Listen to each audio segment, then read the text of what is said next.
eto na ang kwento ng laban sa Pinoy NBA. Walang maiiwan, recap na swabe, walang palampasin, lahat ng galaw.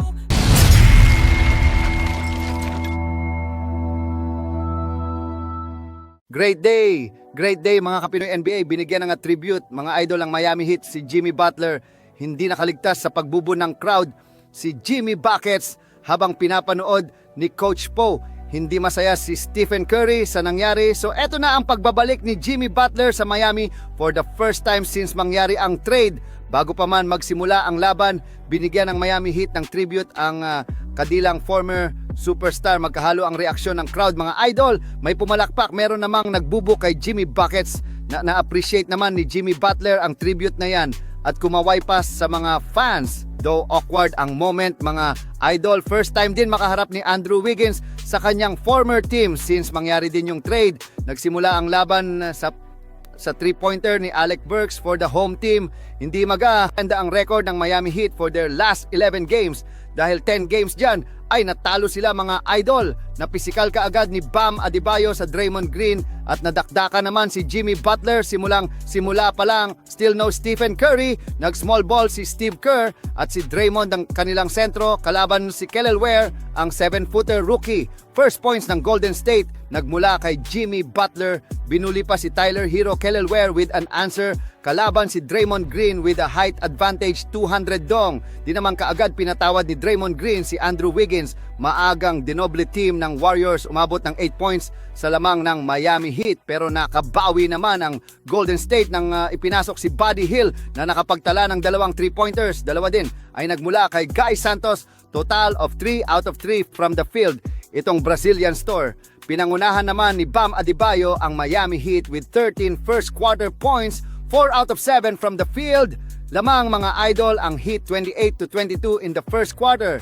Dito sa second frame, Kelly Ware nasupal pala kanyang former teammate na si Jimmy Butler. Tuwang-tuwak ang crowd. Napapalakpak pa, tumatakbo ang Miami Heat. Namamagana ang kalamangan ng home team mga idol habang pinanonood ni Stephen Curry sa bench. Problema ng Golden State Warriors itong si Kelly Ware at hindi madepensahan ng mga bigs. Yung Dub Nation binibigyan ng advice nitong si Draymond.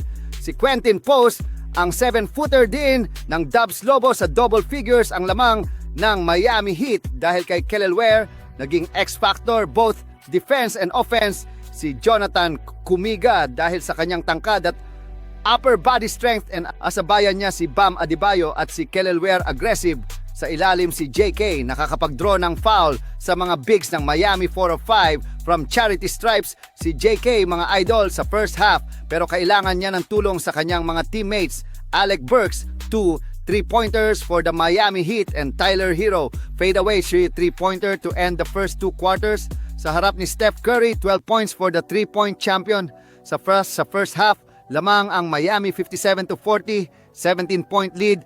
Third quarter na posterize ni Bam Adebayo. Si Moses Moody humarang pa sa daan.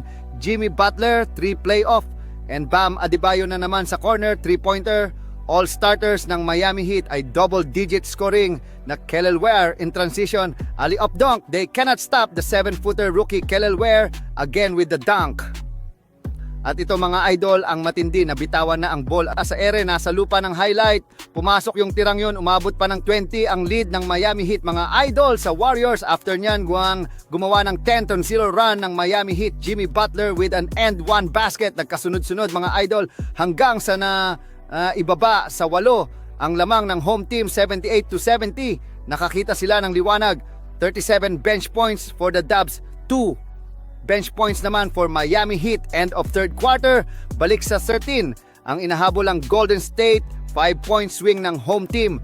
Tuwing makakahawak nga ng bola itong si Jimmy Butler, hindi siya tinitigilan ng crowd at pinagbubus siya mga idol.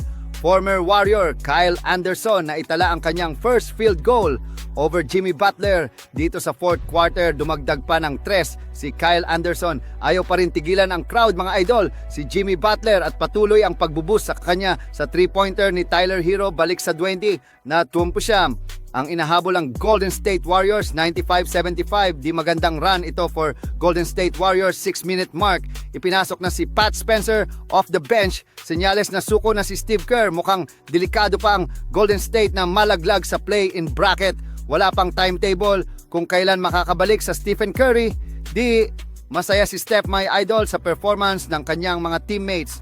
Huli panalo ang Miami Heat, talo naman ang Golden State.